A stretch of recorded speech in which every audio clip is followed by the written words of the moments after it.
नमस्कार दोस्तों, स्वागत है आपका हमारे चैनल पर। आज हम बात करेंगे यूपीएससी के 2025 से संबंधित जो हमारे लिए महत्वपूर्ण करंट अफेयर रहने वाले हैं। यह महत्वपूर्ण हमारे लिए ऐसी जानकारी रहने वाली है जो हमारी परीक्षाओं से संबंधित हो सकती है। करंट अफेयर केवल ऐसा नहीं होता है जो कि आप समझ रहे हो कि केवल एक चीज़ आपने देख लिया या हाल ही में खबरों में क्या चल रहा है, ऐसे नहीं है। सब्जेक्ट वाइज भी होता है जो कि आपको पढ़ना ज़रूरी रहता है। जैसे हिस्ट्री में अगर कोई नई चीज़ आई है, ज्योग्राफी में अगर कोई नई चीज़ पता चली है, तो हमें वो सब भी पढ़नी रहती हैं। ये भी चीज़ें करंट अफेयर में आती हैं और हमारे परीक्षाओं में ये पूछी जाती हैं। करंट अफेयर आपका बहुत महत्व रखता है क्योंकि करंट अफेयर कई बार डायरेक्ट आता है और कई बार ऐसी चीज़ें आ जाती हैं जो कि आपकी हिस्ट्री से, हड़प्पा से मान लो संबंधित आ गई। कई बार गवर्नमेंट से संबंधित चीज़ें आ गई जो कि गतिविधियां हाल में चल रही होती हैं और हमें उनके लिए जानना रहता है, पढ़ना रहता है, हमारी परीक्षाओं में पूछा जाता है। ये जो सीरीज चलाई गई है, ये सीरीज है जो कि आपके पेपर तक कंटिन्यू चलती रहेगी।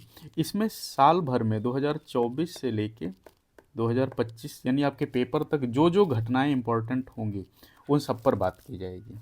उन सब से ऐसा नहीं कि हम केवल बोल दें कि ये जनवरी का करंट अफेयर रहेगा या फरवरी का करंट अफेयर रहेगा, ऐसा नहीं है। जो भी आपके लिए इम्पोर्टेंट होगा, चाहे वो सब्जेक्ट से रिलेटेड रहा हो, चाहे आपका वैसे ही करंट अफेयर रहा हो, उस पर आपसे बात की जाएगी। इसलिए अगर आप चैनल पर नए हैं तो सब्सक्राइब कर लीजिएगा, जिससे कि आपकी तैयारी को एक बल मिल सके।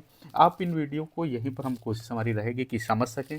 ज़्यादा इनको हम कठिन नहीं बनाएंगे, ज़्यादा बड़ा नहीं बनाएंगे, ज़्यादा बोझिल नहीं बनाएंगे कि आपकी तैयारी पर फर्क पड़े। आसान रहने वाले हैं, बहुत आसान रहेंगे। करंट अफेयर हम आपको दे तो हर दिन के हिसाब से दे सकते हैं कि भाई ये इस डेट का करंट अफेयर इस डेट, लेकिन उससे क्या है, आपको उसमें 2-4 फैक्ट मिलते हैं। वीडियो लंबा करने के लिए इधर उधर से फैक्ट लाए जाते हैं जो कि आपका समय खराब करते हैं।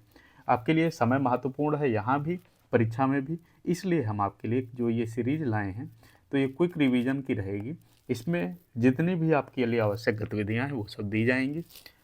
चैनल पसंद आए सब्सक्राइब जरूर करिएगा, आपकी तैयारी को बल मिलेगा। शुरू करते हैं। इसमें देखिए, एक हमारे लिए अभी खबर में शब्द आया है, तदर्थ न्यायाधीश। ये हमारे महत्वपूर्ण टॉपिक हैं। देखिए, हमारा मानना ये है कि ज्ञान जहाँ से भी मिले आपको वहाँ से ले लेना चाहिए। जो भी नोट्स अच्छे आपको मिले आपको वहाँ से पढ़ना चाहिए, क्योंकि आपका उद्देश्य है एग्ज़ाम निकालना, पेपर पास करना। आपका इससे कोई मतलब नहीं कि विजन का है, ये दृष्टि का है, ये वहाँ का है, या ऐसे वैसे।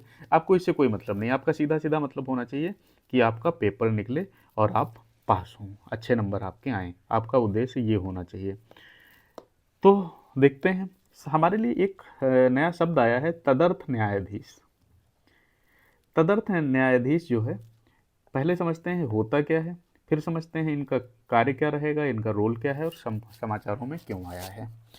सुप्रीम कोर्ट ने तदर्थ न्यायाधीश की नियुक्ति से संबंधित एक शर्त को संशोधित किया है। ये शर्तें लोक प्रहरी बनाम भारत संघ 2021 मामले में निर्धारित की गई हैं। लोक प्रहरी बनाम भारत संघ 2021 मामले में निर्देश दिया गया था कि तदर्थ न्यायाधीशों की नियुक्ति तभी की जा सकती है जब किसी हाईकोर्ट में न्यायिक रिक्तियां स्वीकृत पदों की 20% से अधिक हों। अब सुप्रीम कोर्ट ने निर्णय दिया है कि प्रत्येक हाई कोर्ट में 2 से 5 तदर्थ न्यायाधीशों की नियुक्ति की जा सकती है, बशर्ते इन न्यायाधीशों की संख्या संबंधित हाई कोर्ट में न्यायाधीशों की स्वीकृत संख्या के 10% से अधिक नहीं होनी चाहिए। हमारे लिए महत्वपूर्ण है क्योंकि ये पॉलिटी का टॉपिक मान सकते हैं कि ये पॉलिटी का टॉपिक है। हो क्या रहा है कि सुप्रीम कोर्ट ने अब बोला है कि हाई कोर्ट में 2 से 5 तदर्थ न्यायाधीश हो सकते हैं। कितने हो सकते हैं? 2 से 5 तक ये हो सकते हैं। अब इसमें शर्त लगा दी है, हाई कोर्ट में न्यायाधीशों की स्वीकृत संख्या के 10% से अधिक नहीं जाएगी। ये एक शर्त लग गई है। पहले ये जो मामला था, ये लोक प्रहरी बनाम भारत संघ 2021 से संबंधित था। मामला कब का है? तदर्थ न्यायाधीश को बोलते हैं एड हॉक जजेस। ठीक है, तो ये हमारे लिए महत्वपूर्ण खबर है, ये हमें पढ़ना रहेगा। ये हमारी परीक्षाओं में इससे संबंधित प्रश्न आ सकते हैं, तदर्थ न्यायाधीश से संबंधित। तो ये हमारे लिए पढ़ना महत्वपूर्ण रहेगा। प्री में कैसे क्वेश्चन आएगा, कितने जजों की नियुक्ति की जा सकती है, ये पूछा जा सकता है। कहाँ पर की जा सकती है? हाई कोर्ट में की जा सकती है, सुप्रीम कोर्ट में नहीं की जाएगी। अब प्रश्न पूछ लिया जा सकता है कि सुप्रीम कोर्ट में कि हाई कोर्ट में, तो हाई कोर्ट में की जाएगी। निर्णय किसने दिया है? सुप्रीम कोर्ट ने दिया है। दूसरी हमारे लिए जो खबर है वो है डिजिटल भुगतान सूचकांक। डिजिटल भुगतान सूचकांक, डिजिटल पेमेंट इंडेक्स। पहले हम इसके बारे में समझते हैं, फिर हम आगे पढ़ेंगे। हाल ही में आरबीआई ने, भारतीय रिजर्व बैंक डिजिटल भुगतान सूचकांक आरबीआई जारी किया गया। मतलब किसने जारी किया है? डीपीआई, आरबीआई ने जारी किया है। उद्देश्य क्या रहेगा? भुगतान प्रणालियों के डिजिटलीकरण के विस्तार का पता लगाना और ऑनलाइन लेन देन को अपनाने के स्तर को अपनाना। जारी किए जाने की अवधि क्या रहेगी? वर्ष में 2 बार जारी किया जाएगा, मार्च और सितंबर में। आधार अवधि क्या रहेगी? 2018 के हिसाब से ये जारी किया जाएगा। मापदंड क्या हैं? ये आपके लिए महत्वपूर्ण रहने वाले हैं। भुगतान को सक्षम करने वाले कारक, भुगतान अवसंरचना, भुगतान अवसंरचना आपूर्ति पक्ष कारक, भुगतान प्रणाली का प्रदर्शन और उपभोक्ता को केंद्र में रखना। इससे संबंधित प्रश्न हमारे क्या बन सकते हैं? सबसे पहले किसने जारी किया? आरबीआई ने जारी किया। काम क्या रहेगा? मतलब क्यों जारी किया गया? तो डिजिटलीकरण के विस्तार का पता लगाना रहेगा और ऑनलाइन लेन देन को अपनाने के स्तर को मापना रहेगा। कब जारी की जाएगी? 1 साल में 2 बार जारी की जाएगी, मार्च में और सितंबर में। बेस पीरियड क्या रहेगा? 2018 रहेगा। मापदंड हमारे भुगतान को सक्षम करने वाले कारक, मांग पक्ष कारक, आपूर्ति कारक, भुगतान प्रणाली का प्रदर्शन और उपभोक्ता को केंद्र में रखना। तो ये हमारे लिए दूसरी महत्वपूर्ण खबर रहने वाली है, जो कि हम कह सकते हैं कि इकोनॉमिक्स से संबंधित है। इसके अलावा अब हम देखते हैं नाविका सागर परिक्रमा सेकंड। ये भी हमारे लिए महत्वपूर्ण खबर है। हाल ही में नाविका सागर परिक्रमा सेकंड के अंतर्गत INSV तारडी पॉइंट निमो से सफलतापूर्वक गुजरी। पॉइंट निमो दक्षिणी प्रशांत महासागर में भूमि से सबसे दूरस्थ स्थान है। नाविका सागर परिक्रमा सेकंड के बारे में थोड़ा जान लेते हैं। यह भारतीय सेना की 2 महिला अधिकारियों द्वारा की जा रही एक महत्वाकांक्षी विश्व परिक्रमा है। भारतीय नौसेना के पोत तारडी की सहायता से चलाए जा रहे इस अभियान का लक्ष्य 21,600 नॉटिकल माइल से अधिक दूरी तय करना है। नाविका सागर परिक्रमा का पहला संस्करण 2018 में संपन्न हुआ था। तो ये तो हो गई इसके बारे में बात। अब थोड़ा हम इसको समझ लेते हैं कि है क्या, क्यों किया गया, कब किया गया, हमारी परीक्षा के लिए कैसे महत्वपूर्ण रहने वाला है। देखिए, नाविका सागर जो परिक्रमा है ये 2018 में इसका पहला संस्करण शुरू होता है। ठीक है, क्या है? 2 महिला नौसेना, पहली चीज़ है नौसेना, ये ध्यान रखना। 2 महिला अधिकारियों द्वारा की जा रही एक महत्वाकांक्षी विश्व परिक्रमा रहेगी। पोत कौन सा है? तारडी की सहायता से। ठीक है, लक्ष्य कितना रहेगा चलने का? 21,600 नॉटिकल माइल्स। ये समुद्र की दूरी नापने का एक मापक मान सकते हैं, वो है। तो ये हमारे लिए महत्वपूर्ण रहने वाला है। कब से शुरू किया गया? 2018 से। कितनी दूरी? 21,600 और तारडी की सहायता से चलाया जा रहा है। इसके बाद अगला देखते हैं बाजार अवसंरचना संस्थान। यह भी महत्वपूर्ण खबर है। हाल ही में सेबी ने बाजार अवसंरचना संस्थानों की वैधानिक समितियों के कार्य निष्पादन के मूल्यांकन के लिए दिशा निर्देश जारी किए। किसने किया है? सेबी ने किया है।